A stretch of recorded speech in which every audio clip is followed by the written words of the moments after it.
దానికి ఇంక వేరే కొన్ని వస్తాయి. ఏంటి? ఇప్పుడు భర్త భార్య పైన ఆధారపడి ఉంటాడా ఉండడా? ఆధారపడ్డా? భార్య పైన ఆధారపడ్డా?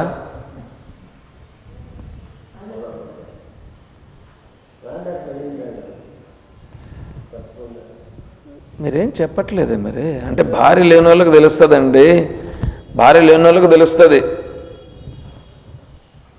భార్య పరిస్థితి. మీరు తెల్లేదని, మీరు నోరు తెరిచి కరెక్ట్గా చెప్పట్లేదని అంటే మీకు భార్య పైన ఎంత అభిప్రాయం ఉన్నదో మీకు తెలుస్తుంది అనమాట. మీకు భార్య వాల్యూ తెలియట్లే.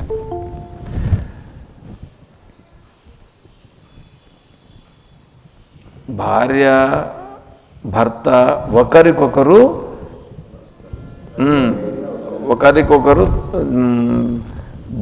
బండి నడవాలంటే 2 చక్రాలు కావాల్సి ఉంటుంది. అలా 2 చక్రాలలాగా భార్య భర్త ఇద్దరు కలిసి ముందుకు వెళ్ళాల్సి ఉంటుంది. సరే, అంత స్థితి రావడం అనేటువంటిది కూడా చాలా గొప్ప మనస్సు ఉంటే కానీ రాదు. అది చాలా గొప్ప మనస్సు ఉంటే కూడా. మీరు మాట్లాడకపోయినప్పుడు ఏమనిపిస్తుంది తెలిసిన నాకు, నేను కంటిన్యూ చేయడం అనేటువంటిది వేస్ట్ అనిపిస్తుంది. నేను చెప్పడం అనేటువంటిది వీళ్ళకి అర్థం కాలేదు, ఇంక నేను లోపలికి దీనికంటే లోతుకు వెళ్ళడానికి ప్రయోజనం లేదు అనిపిస్తుంది. కాబట్టి అతి బంధువు అని అంటే తన కోసం ఎవడైతే తనకు జరిగినట్లుగా వాళ్ళకి జరిగిన దాన్ని ఎవడైతే తీసుకుంటాడో వాడే అతి బంధువు అవుతాడు. సరే, అటుకేసి పెట్టేయండి. మీరు మాట్లాడకపోతే రావు. ఎవరో వాళ్ళు వచ్చి కూర్చుంటారు, ఒక ఇద్దరు, వాళ్ళు నోరు తెరిచి మాట్లాడుతూ ఉంటారు, మీరు మాట్లాడరు. విపత్సహాయ పరిపాలకాయే పితరశ్చ. పితరాహ, పితురహ అంటే తండ్రులు. తండ్రి ఎవరు? తండ్రి ఏం చేస్తాడు? తండ్రి కొడుకు యొక్క పాలన చేస్తాడు, కొడుకు బాగుండాలని కోరుకుంటాడు. అట్లా జీవితంలో వీడు బాగుపడాలా అని కోరుకునేవాడు తండ్రి అవుతాడు. అలాగే వీడు బాగుండాలని కోరుకునే వాళ్ళు పరిపాలించే వాళ్ళు అవుతారు. చాలు, నేను దాన్ని ముందుకెళ్ళను. తర్వాత 27వ శ్లోకం.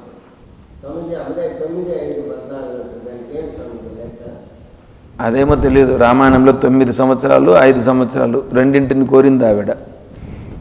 ఒక 9 ఒక 5 రెండింటిని చెప్పి 9 సంవత్సరాలు తర్వాత 5 సంవత్సరాలు, ఒకేసారి 14 సంవత్సరాలు అని అనలేదు. 9, 5, 14 సంవత్సరాలు అని కోరింది. తర్వాత 27వ శ్లోకం. బుద్ధ్వా నబోధ్యం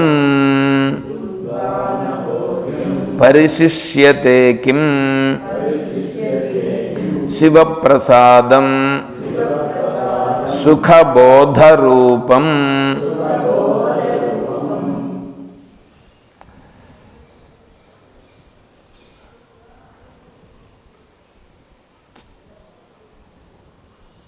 నాకెందుకు మనస్సు అంగీకరించలేదండి ముందుకెళ్ళడానికి.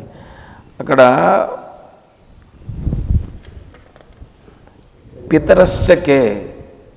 పితరశ్చకే అనేదానికి నాకు దాన్ని విడిచిపెట్టి వెళ్ళడానికి మనస్సు అంగీకరించట్లా. చెప్పండి, ఎట్లా చెప్పేది? ముందర పాత్ర ఎట్లా ఉంటుంది? ముందర పాత్ర కనీసం మాట్లాడితే, నోరు తెరిస్తేనన్నా పాత్ర గురించి అప్పుడు నా మైండ్లో నుంచి ఏదైనా వస్తుంది. కనీసం భార్య భర్త ఇద్దరు ఒకరికొకరు ఎంత అనేటువంటి దాన్ని కూడా మీరు మాట్లాడలేదని అంటే మీకు ఏం చెప్తా అంటారు? గట్టిగా చెప్పి అంటే మిగతా వాళ్ళకు ఏం తెలియదు అన్నమాట. అంటే ఎంత ఇట్లాంటి వాళ్ళగా నేను పాఠం చెప్తా అండి. అంటే ఓపెన్ మైండ్ తెరిచి మాట్లాడేదాన్ని కూడా ఇష్టపడలేదన్నమాట. అట్లాంటి వాళ్ళకి శాస్త్రం ఏం పట్టుతుంది?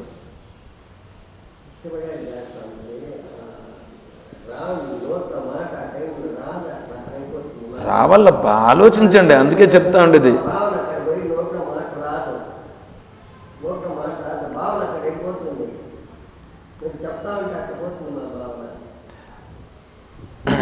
తండ్రి కొడుకు ఎలా ఉంటే తండ్రి సంతోషపడతాడు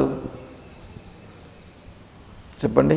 కొడుకు ఎలా ఉండాలంటే, కొడుకు చాలా ఉన్నత స్థాయిలో ఉంటే తండ్రి సంతోషపడతాడు. ఉన్నత స్థాయి అంటే ఏది?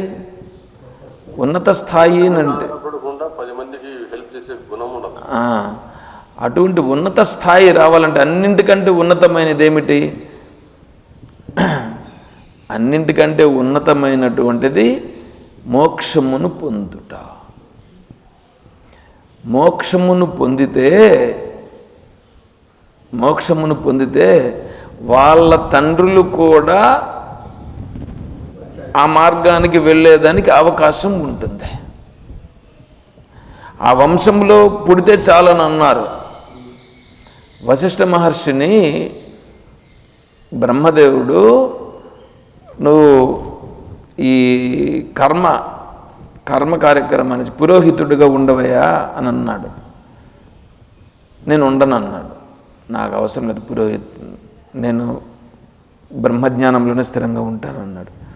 అయ్యో, ఈ సూర్యవంశంలో శ్రీరామచంద్రుడు అనేటువంటి మహాత్ముడు ఒక అతను పుడతాడు, అతనికి నువ్వు గురువు అవుతావు అని అన్నాడు.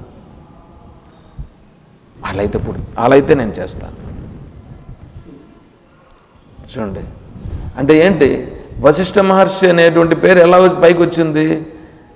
శ్రీరామచంద్రుల వారికి గురువుగా ఉన్నాడు. చూడండి, సూర్యవంశానికి గురువుగా ఉన్నాడు. సూర్యవంశానికి గురువు వశిష్ఠ మహర్షుల వారు. అంటే రామచంద్రుల వారు అనేటప్పటికీ తను దానికి ఒప్పుకున్నాడు. అంటే ఏంటి?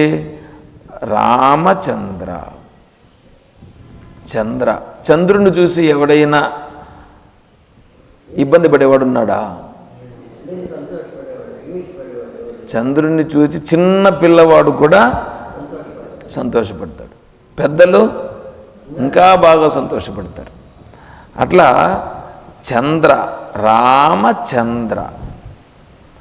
చంద్రనంటే అంత ఆహ్లాదమును కలిగించేటువంటి వాడు. రామ అనేటువంటిది తత్వం. అంటే ఆ రాముని ముఖము చూస్తే కూడా అంత ఆహ్లాదం కలుగుతుంది. ఎందుకు? రాముడు అంతటి ఆత్మానంద స్వరూపంలో ఉంటాడు. ఆత్మానంద స్వరూపములో ఉన్నటువంటి వారి ముఖాన్ని చూస్తే కూడా మనకు అటువంటి భావన కలుగుతుంది. ఆహ్లాదం అనేది వస్తుంది. అటువంటి ఆహ్లాదము కలుగుతుంది. ఇప్పుడు ప్రహ్లాదుడు హిరణ్యకశిపుడు ప్రహ్లాదుని చదువుకోమని చెప్పి పంపించాడు లేదా గురువుల దగ్గరికి? ఎందుకు పంపించాడు? చదువుకోమని చెప్పి పంపించాడు. విద్యకు, జ్ఞానం. అంటే అక్కడ త్రివర్గ పాఠమును చెప్పమన్నారు గురువుల్ని. త్రివర్గము అని అంటే ధర్మ, అర్థ, కామ. ఆ మూడింటిని గురించి చెప్పు. ఎందుకంటే ఈయన రాజు కదా, ఈయన రాజు కాబట్టి ఆ మూడు పాఠాలను చెప్పాయా చాలు నువ్వు అని చెప్పాడు. కానీ వాళ్ళు ఏం చేశారు? ఆ మూడు పాఠాలే చెప్పారు. ధర్మంగా ఎలా ఉండాలా, డబ్బులు ఎట్లా సంపాదించాలా, భోగాలను ఎలా అనుభవించాలా, రాజ్యాన్ని ఎట్లా పరిపాలించాలా, ఇవే చెప్పారు. కానీ ప్రహ్లాదుడు నారాయణ తత్వాన్ని పట్టుకొని నారాయణ గురించి ఆయన చెప్తున్నాడు పిల్లలకి. సరే, అది వీళ్ళు గురువులకు కూడా తెలియదు. సరే, అంటే మీ కుమారుణ్ణి పరిశీలన చెయ్యాలని పిలిపిస్తాడు. చూద్దాం, మా కుమారుని పిలిపించడు, ఈయనే పోతాడు. అక్కడి నుంచి కొడుకుని పిలుచుకురమ్మని చెప్పరు, సినిమాల్లో పిలుచుకొచ్చేట్లుగా చూపించినారు. కాదు, హిరణ్యకశిపుడు తన భార్యతో కలిసి ప్రహ్లాదుని చూసేదానికి తనే వెళుతాడు. ఎక్కడికి? గురుకుల వాసానికి, ఆశ్రమానికి వెళ్తాడు. గురుకులానికి వెళ్ళి అక్కడ చూస్తాడు. అక్కడ చూసి అక్కడ కుమారుణ్ణి అడుగుతాడు, నాయన నువ్వేం నేర్చుకున్నావు చెప్పు అని. అంటే ఆయన ఏం చేస్తాడు, ఆయన ఈ త్రివర్గ పాఠాన్ని చెప్పకుండా 4వది ఏంటంటే మోక్ష పాఠాన్ని చెప్తాడు. మోక్ష పాఠాన్ని చెప్తే అప్పుడేమనిపిస్తుంది ఆయనకు, నాయన మనం మోక్షం పొందాల్సిందే, మోక్షం పొందాల్సిందే కాదని చెప్పట్లేదు, మోక్షం పొందాల్సిందే, కానీ ముందు మనము రాజుగా ఉండాలి, రాజుగా పరిపాలించాలి, అందుకని త్రివర్గ పాఠాన్ని నేర్చుకో అని అంటాడు. గురువుల వైపు తిరిగి, ఏమప్పా నేనేమో ఈ సినిమాల్లో అంతా పెద్ద ఇదిగా చూపిస్తాడు, గురువుల పైన అజమాయిషి చేసినట్లుగా. గురువుల పైన అజమాయిషి చేయడు, గురువులను పిలిచి ప్రార్థిస్తాడు, నా కుమారునికి త్రివర్గ పాఠాన్ని చెప్పండి స్వామి చాలు, ఈ మోక్ష పాఠాన్ని వద్దు అని చెప్తాడు. అప్పుడు వాళ్ళు అంటారు, మహాత్మా మేము అటువంటి పాఠాన్ని మేము బోధించలేదు అంటే, అప్పుడు ఈయన తిరిగి అడుగుతాడు, నీకు ఎట్లా తెలుసు ఇదంతా? చూడండి ఎట్లా తెలుసునంటే, ఆ భగవంతుని తత్వాన్ని తెలుసుకోవడానికే కదా నేను పుట్టిండేది, మీరు పుట్టినది నువ్వు దానికే, నేను పుట్టినది దానికే, అందరూ పుట్టినది దానికే, వేదములు శాస్త్రములు అంతా చెప్తాండేది అదే అని ఈయన మాట్లాడతాడు. ఇప్పుడు తండ్రి భగవంతుణ్ణి చేరమని చెప్పాలనా, భగవంతుణ్ణి విడిచిపెట్టమని చెప్పాలనా? చేరమని చెప్పాలా, ఏమండి?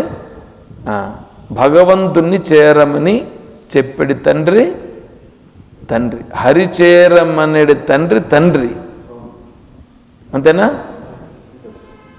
అంటే భగవంతుణ్ణి పొందుట అనే మార్గాన్ని చూపించల్లా, అవునా? ఇది మనకు జీవితంలో ఉందా? ఎందుకంటే ఇక్కడ ప్రశ్న ఉంది కదా, తండ్రులు ఎవరు? తండ్రి అంటే ఎవరు? శరీరాన్ని ఇచ్చేసిన దానికి తండ్రి అయినాడు. శరీరాన్ని ఇచ్చేస్తే తండ్రి అయిపోతాడా? శరీరాన్ని ఇచ్చినాడు కాబట్టి వాడు తండ్రి అయినాడు. అంటే అదే తండ్రి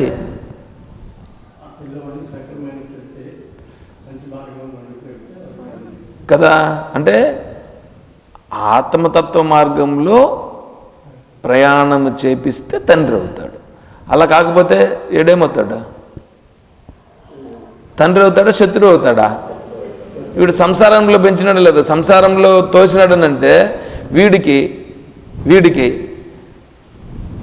సంసారం వైపు పంపించేసినాడనంటే ఇప్పుడు తండ్రి ఏం చేసినట్లయింది? అతన్ని మళ్ళీ సంసారం వైపు పంపించి భగవంతునికి దూరం చేశాడా, దగ్గర చేశాడా? దూరం చేశాడంటే అప్పుడు ఏంటి కదా. ఇప్పుడు తండ్రి ఎవరవుతాడు? మంచి అంటే ఏందయ్యా మంచి? భగవంతుని తత్వమును తెలియజెప్పేవాడు తండ్రి అవుతాడు. భగవంతుని తత్వము తప్ప ఇంకా వేరే విధంగా చేసేవాడు సంసారమును చెప్పినవాడు అవుతాడు. ఇప్పుడు శాంతిగా ఉండే మార్గం కదా కావాలా? శాంతిగా ఉన్నాడా? ఇప్పుడు కొడుకున్నాడు, కొడుకు శాంతిగా ఉన్నాడా? అర్థమవుతుందా? అట్లయితే శాంతిగా ఉండటంటే మీ ఉద్యోగ వ్యాపారాలు వ్యవసాయం ఇవన్నీ చేసుకోవద్దనా? అట్లా కాదు. ఉద్యోగం చెయ్యొద్దని, వ్యాపారం చెయ్యొద్దని, సంసారం చెయ్యొద్దని చెప్పింది శాస్త్రం. మరేం చెప్పింది? దాంట్లో ఉంటూనే శాంతిగా ఉండడం అంటే సంసారంలో ఉంటూ శాంతిగా ఉండడం అనేది ఎలా జరుగుతుంది? అదే చెప్పిండేది భగవద్గీత. భగవద్గీత ఏం చెప్పింది? భగవద్గీత కర్మణ్యేవ అధికారస్తే, నువ్వు కర్మ చేసుకో, కర్మ చేసుకుంటూ నువ్వు శాంతిగా ఉండగలవు చెప్పింది. ఏమండి? ఇప్పుడు ఎవడైతే తన కుమారునికి ఎంతసేపైనా ఈ అర్థకామాలను గురించి చెప్పినాడా, అర్థకామాలంటే ఏమి? ధనమును సంపాదించుట, భోగములను అనుభవించుట. ధనమును సంపాదించేది, భోగాన్ని అనుభవించేది. ఇవి రెండింటి గురించి ఆలోచిస్తున్నారా, లేకపోతే ఇంక వేరే దాని గురించి ఆలోచిస్తున్నారా?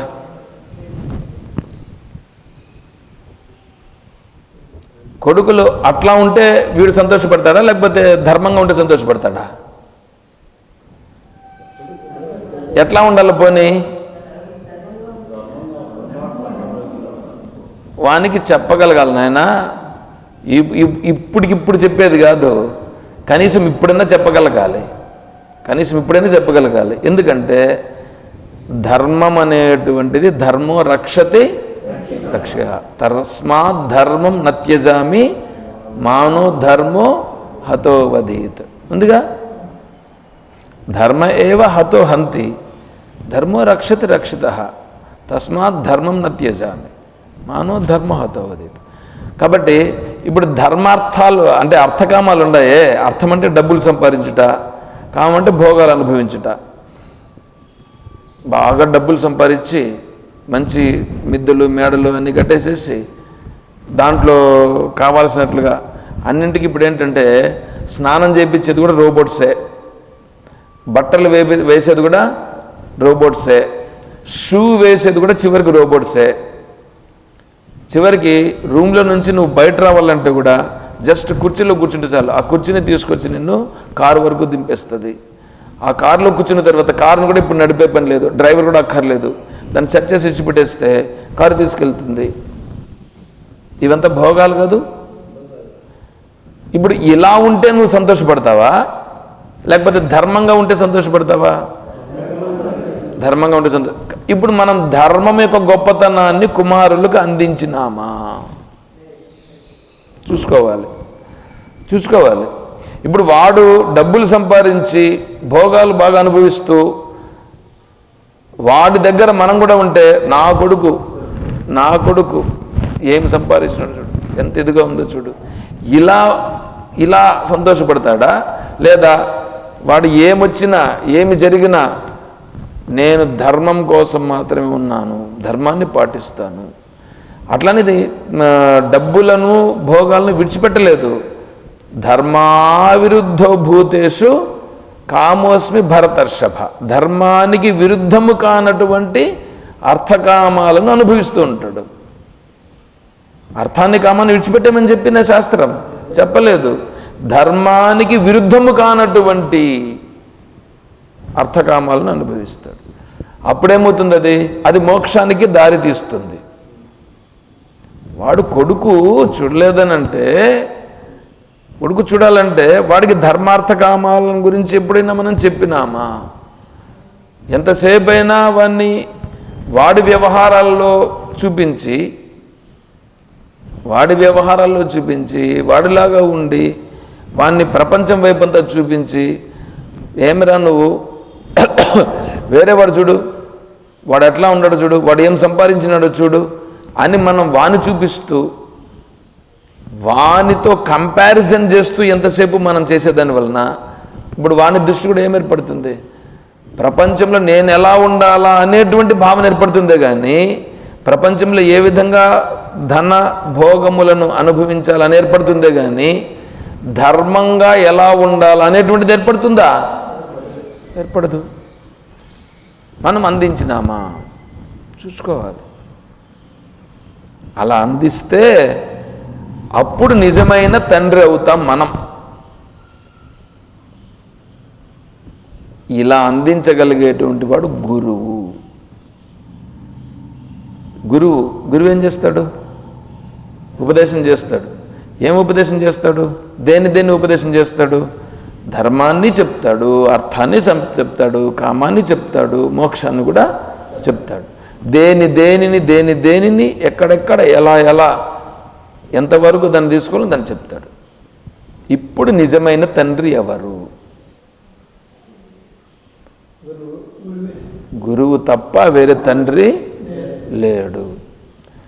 తండ్రి కూడా చెప్పి ఉంటే గురువు చెప్పింది మరింత ముందుకు వెళ్ళిపోతుంది. తండ్రి చెప్పనప్పుడు వాడికి ఏదో పూర్వజన్మ సంస్కారంలో ఏదైనా ఉంటే వాడు వెళ్తాడు. చూడండి ఎట్లా ఉంటుంది. పూర్వజన్మ సంస్కారంలో ఉంటేనే జరుగుతుంది అది, లేకపోతే అట్లా జరగదు.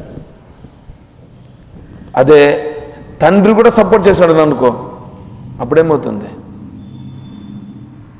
అథవా యోగినామేవ కులే భవతి ధీమతాం ఏతద్ది దుర్లభతరం లోకే జన్మ యదీదృశం. అథవా యోగినామేవ కులే భవతి. ఇప్పుడు శుచినాం శ్రీమతాం గేహే, శుచి శ్రీమంతులు కలిగిన వాళ్ళ ఇళ్ళలో పుట్టడం అనేటువంటిది మనం చూస్తూనే ఉన్నాం. అది పెద్ద కష్టమైన అంశమేం కాదు. కానీ యోగుల ఇళ్ళలో పుట్టడం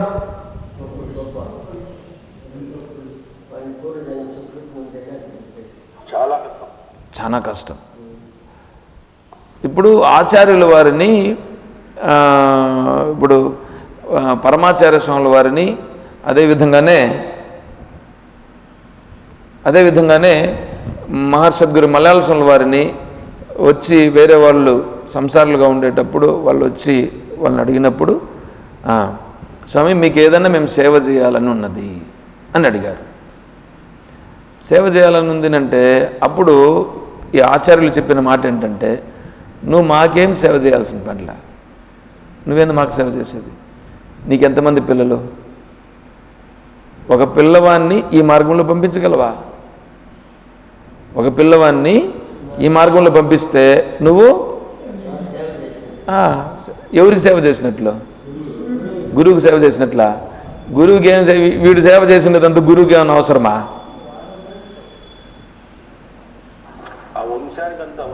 ఆ వంశం ఉద్ధరింపబడుతుంది.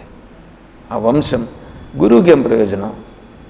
అంటే మీరు బాగుపడేదాని కొరకు చెప్తున్నాడు అక్కడ గురువు గారు. గురువుకి ఏం ప్రయోజనం అండి? మీరందరూ ఉంటే గురువుకి ఏమైనా ప్రయోజనమా? ఏం ప్రయోజనం?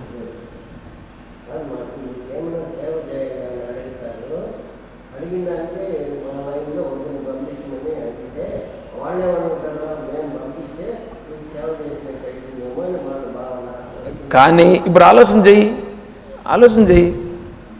వేదాన్ని ఎవరో వచ్చి అడిగారు అనమాట కంచి పరమాచార్య స్వామి వారిని, స్వామి మేము డబ్బులు ఇస్తాను, ఈ వేద పాఠశాలలో ఉండేటువంటి పిల్లలకి ఏదైనా ఖర్చు పెట్టండి. నువ్వేం డబ్బులు ఇవ్వాల్సిన పని లేదు. నువ్వేం చేయాలి? నువ్వు అట్లా సేవ చేయాలనుకుంటే నీ కొడుకుని పంపించన్నాడు. నేను పంపించాను స్వామి నాడు. ఇంక ప్రయోజనం ఏం లేదు, నీ నుంచి మాకేం ప్రయోజనం? నువ్వు ఇచ్చే సేవ మాకు అవసరం లేదు. మహర్షద్గురు మలయాళ స్వామి వారు వెళ్ళినప్పుడు అక్కడ విజయవాడ ప్రాంతంలో ఎక్కడో వెస్ట్ గోదావరి డిస్ట్రిక్ట్ ఏదో, అక్కడ ఒక మహాత్ముడు స్వామీజీ దగ్గరికి వచ్చాడు. స్వామీజీ దగ్గరికి వచ్చి నమస్కారం చేస్తే, స్వామీజీ మేము ఏ విధంగా సేవ చేయగలమని అన్నాడు. నీకు ఎంతమంది పిల్లలు? నాకు 5 మంది 6 మంది చెప్పాడు. నీ కొడుకుని నాకు ఒకరు నువ్వు అని అన్నాడు. ఆనందమోహన్ అని అతను స్వామి మీరు అందరిని నిలబెట్టాడు, కొడుకులందరినీ. మీలో ఎవరు స్వామీజీతో పాటుగా వెళ్ళగలుగుతారని అడిగాడు. ఈ ఆనందమోహన్ అనే అతను నేను వెళ్తానని అన్నాడు. అంటే ఆయన ఏమన్నాడంటే వాళ్ళ తండ్రి, వీళ్ళందరూ వస్తే కూడా నాకేం అభ్యంతరం లేదు స్వామీజీ, తీసుకెళ్ళిపోవచ్చు. దాంట్లో ఆనందమోహన్ అనే అతను నేను వెళ్తానని అన్నాడు. మా సద్గురు మలయాళ స్వామి వారు తీసుకొచ్చేశారు. వారిని తీసుకొచ్చి ఆశ్రమంలో ఉంచుకొని మమ్మల్ని అందరికీ చెప్పినట్లుగానే విద్యాబుద్ధులు చెప్పించారు. వారే విద్యా ప్రకాశానందగిరి స్వాముల వారు. విద్యాప్రకాశానందగిరి స్వాముల వారు ఎలా వచ్చారు చూడండి, అట్లా వచ్చారు. అట్లా రావాలంటే ఎంత ఇది ఉండాలి. విద్యాప్రకాశానందగిరి స్వామి వారు ఉపన్యాసాలు వింటే ఎట్లుంటుంది? ఏ విధంగా వాళ్ళ తండ్రి ఎంత లోకోపకారం చేసినట్లయింది ఇప్పుడు చెప్పండి. అవునా? ఇప్పుడు మన స్వామిని తీసుకోండి. మన స్వామిని వాళ్ళ తండ్రి వేదాంతి అద్వైత వేదాంతమును బోధించేవారు. కానీ కొడుకుని నువ్వు ఇది చదువుకో అది చదువుకో అని ఏం చెప్పలేదట స్వామీజీ. సరే గురువుల దగ్గర వేశారు, అదే చదువుకుంటున్నాడు. సరే ఇష్టం వచ్చినట్లు ఎప్పుడు తండ్రిని ఏం అడిగేది అయినా తండ్రిని అడిగేది లేదు. ఈయన ఆడుకోవడం పడుకోవడం ఇదే ఉంటుంది. కానీ సంధ్యావందనం మాత్రం టైంకి చేయాలి. అది చేసేవాడు. గాయత్రి మంత్రం ఇది చేసేవాడు. ఎందుకంటే చుట్టూ ఉండే వాళ్ళందరూ అదే పని చేస్తుంటారు. ఆ పని చేసేదాని వల్ల వీరికి కూడా అది అట్లాగా ఏర్పడింది. మళ్ళీ ఏం చేశారు, తర్వాత హాలిడేస్ వచ్చినాయి. మూడవ తరగతి హాలిడేస్ వచ్చినాయి. ఈ హాలిడేస్లో ఏం చేస్తావురా అని అడిగినాడు. ఎవరు? తండ్రి. ఏం చేస్తాను, ఆడుకుంటాను అన్నాడు. సరే ఏదన్నా ఒకటి చదువుకో అందన్నాడు. ఏం చదవమంటారు? ఇచ్చాడు. శబ్దమంజరి బుక్ ఇచ్చాడు. దాన్ని కంఠస్థం చేసి పారేశాడు. కంఠస్థం అయిపోయింది. వారం రోజుల్లో శబ్దమంజరి, నేను నువ్వు ఇచ్చిన శబ్దమంజరి కంఠస్థం అయిపోయింది. ఇందా నీ బుక్.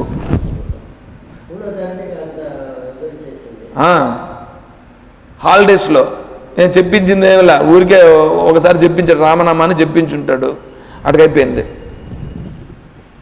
చూడండి ఎట్లుందో. తర్వాత గురువుని వెళ్ళి తండ్రిని పోయి అడిగింది ఏమీ లేదంతా కూడా. అంతా వాళ్ళ దగ్గరే నేర్చుకుంటున్నాడు. ఎప్పుడో కొద్దిగా పెద్ద అయిన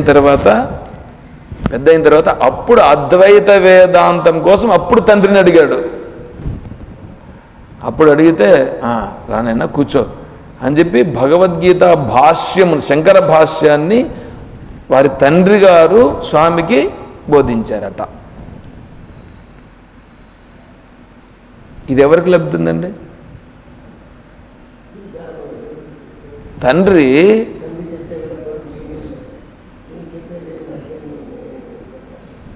వినేది లేదనంటే ముందు మనకు తెలిస్తేగా.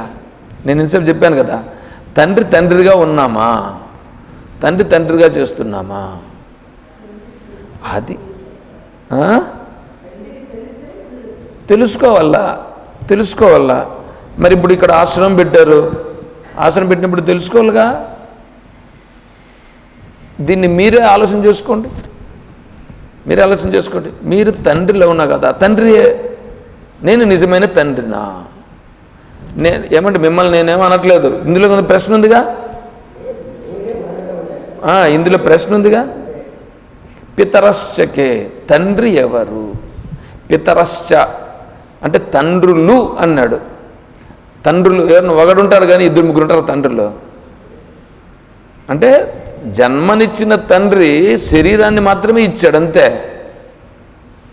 ఆ తండ్రి అనేది ఎట్లవుతుంది?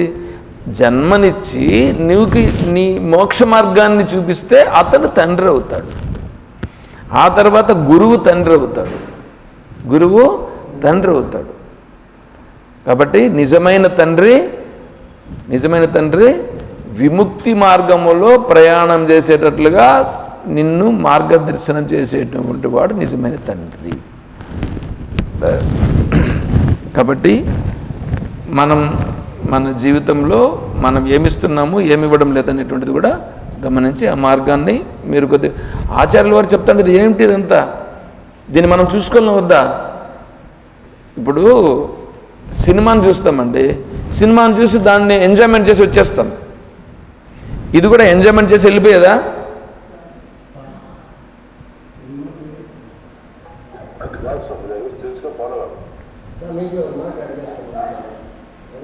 అంటే ఎప్పుడన్నా మీరు అడుగుతామంటే నేను వద్దన్నానా? మీరు ఎప్పుడైనా అడిగితే నేను వద్దనన్నానా?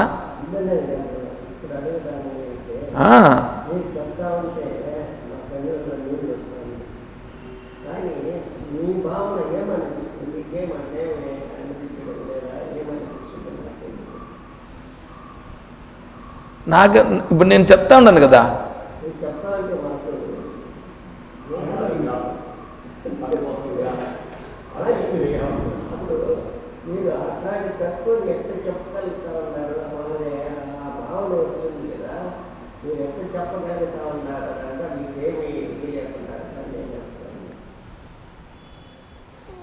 అంటే ఇప్పుడు మిమ్మల్ని నేనేమైనా ఏడిపిస్తున్నానా?